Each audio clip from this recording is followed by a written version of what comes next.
Hey, Chris, it's Joe. Good to see you. How are you? Good, Joe. How you doing?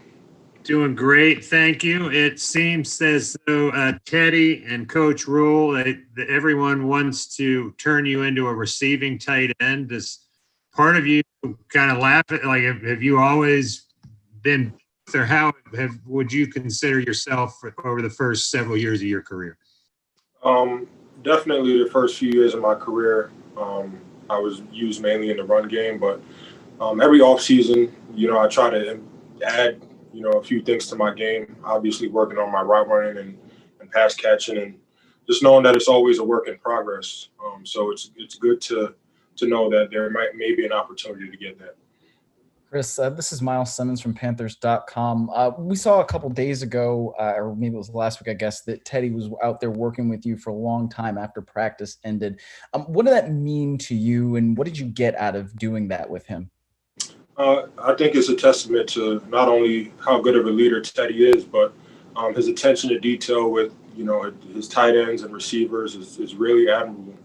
And just for him to take the time out to really show me how he wants the route to be ran and the timing and the chemistry and things of that nature. I think that's definitely important, especially if you're trying to get a good base in chemistry with your quarterback.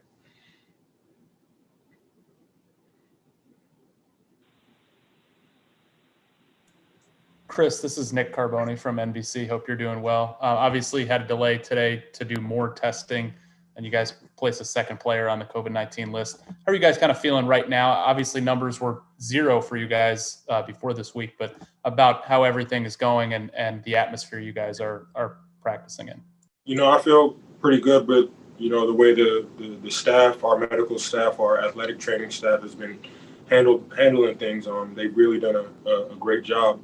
As far as the people on the COVID list, I know that Coach had touched on it earlier with you guys, so I really can't comment on who or what has really transpired. Hey, Chris, it's Josh from the Riot Report. I know that you're on the Social Justice Committee, and I was curious what your thoughts are about the past week. And I know that the team had a meeting on Saturday, and just where you see the social justice initiatives for this team going over the next few weeks. As far as that is concerned, we're still working through and talking through things as a team with a few guys, and I know Trey Boston had touched on it yesterday with you guys. I really don't have anything to add on that. The only thing I could say is that we're working through it and we're collaborating and figuring out a plan moving forward.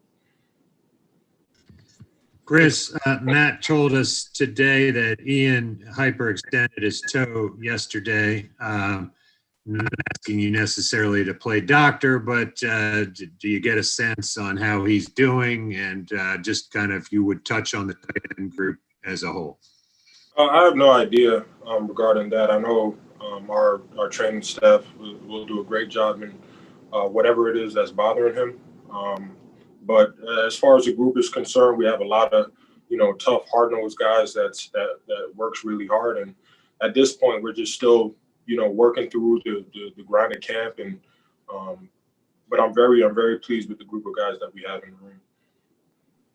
Chris, it's Elena from the Charlotte Observer. I was wondering, Coach Rule mentioned today and yesterday actually that he thought these past practices this week have been really good and noticed a little maybe pickup of energy. How have you assessed maybe the past 2 days? Do you feel like guys have turned it up a notch, or just how do you think practice has been?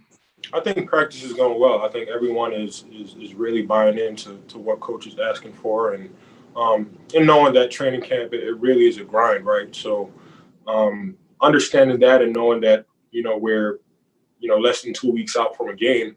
I think I'm pretty pleased with the way everyone has been handling things and buying in, and we're just working at it. Hey, Chris, Jonathan Alexander, Charlotte Observer. Hope you're doing well.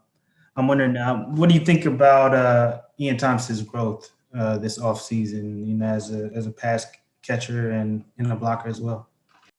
Yeah, I think every year since I've been here, obviously, and Ian has been here, he's always making strides and getting better every year. And I know this year is no different. I think the game is finally slowing down for him, and he's really processing the game, and a lot of that comes with knowing the book and learning and just getting in sync with the quarterback and the offensive coordinator, as is me too. I think that's just with any one of us, but he's definitely making strides and getting better. Chris, both Teddy Bridgewater and Matt Rule mentioned that you're a former basketball player. What does that mean to you in terms of being a pass catcher, if anything at all? I think there's a lot of things that you could definitely transfer from the basketball court to the football field, especially in the pass game. I know my size, my wingspan, my length, just big bodying guys. Those are certain traits that I guess you can't teach, but certain traits that just transfers and becomes natural once you're really out there on the football field. So I hope to use that and use it to the best of my ability. Chris, Mike Solarte with Spectrum News 1. Following up on that, along those lines, do you feel like, as you talked about putting more tools in your toolbox for your position, do you feel like now that maybe since Greg Olson's gone, you and Ian can kind of spread your wings and flourish because you're not under the shadow of a guy that was a Pro Bowler? And we know all the great things that Greg did on the field, but this is an opportunity now for you and Ian to show that you guys are versatile blockers and pass catchers. Absolutely. And at the end of the day, it's on us to make most of whatever opportunities we may get. I think sometimes you really can't control what opportunities you get. The only thing you can really control is what you do when you get them. So given the fact that we get those opportunities, we're working hard every day and preparing so that we can make the most of them. Hey, Chris, Jason Huber with WFNZ. Could you talk just a little more about, being that good of a blocking tight end? What kind of good, because, as an offensive player, you want to be out there, you want to be, catching the ball, being a part of the offense, but you've proven to make your name in this league by being that good of a blocking tight end. Could you just talk a little bit about what goes into that and to put that kind of effort out there? I think a lot of it, to be honest with you, is just a mindset. It's a mindset knowing that you're going to try to dominate whoever's in front of you. Obviously, technique and things have to be implemented and you have to take pride in your technique. But I would say more than most of it is just having that just gritty, tough mindset, knowing that you're trying to dominate the person in front of you. And for me, you would hope that doing that will allow you to see more snaps and play on the field, but also open more opportunities for you elsewhere as far as in the offense and the schemes. Hey, Chris, I wanted to ask you a follow-up question, the question earlier. Were you a back to the basket type of player or a face-up type of basketball player? I was a back to the basket, garbage man, pretty much, defended and rebound, so that was my game. Just a hustle player, hard-nosed player, and I think a lot of it, or some of it at least, is transferred over here to the football field, but that was pretty much my game. And Chris, are you tired of seeing Mike Davis splashing threes inside the bubble, and when are you going to swat one of those away? No, it never gets old. It never gets old. That's a ritual that I see Mike do every single day, and I don't understand how he gets away with making one of those every single day, but that's another conversation for another day. On that same topic, Chris, we had Teddy and somebody else, I forget, but Teddy for sure gave us his 4x1 relay. Who's your starting 5 basketball team on the Panthers roster? Starting 5, KK. I'll probably throw me in there. I'll probably throw Christian in there. I'll probably throw Mike Davis. And Ian is a sleeper too. All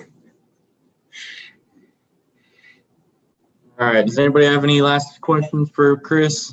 Yeah, Chris, a lot has been made about this Joe Brady offense and what he does for wide receivers and running backs, getting them into space. I don't know that we've actually talked about what it does for the tight end and how you're seeing your role and Ian's role and the tight ends contribute in this Joe Brady offensive scheme. Yeah, I think Joe is very detailed in the sense that he's going to utilize guys to the best of their skill set. So at the end of the day, he's always going to put guys, whether it be tight ends, wide receivers, running backs, in positions to succeed and knowing things that they do well. So I know that's going to open up a lot of opportunities for a lot of guys to really, make the most of it.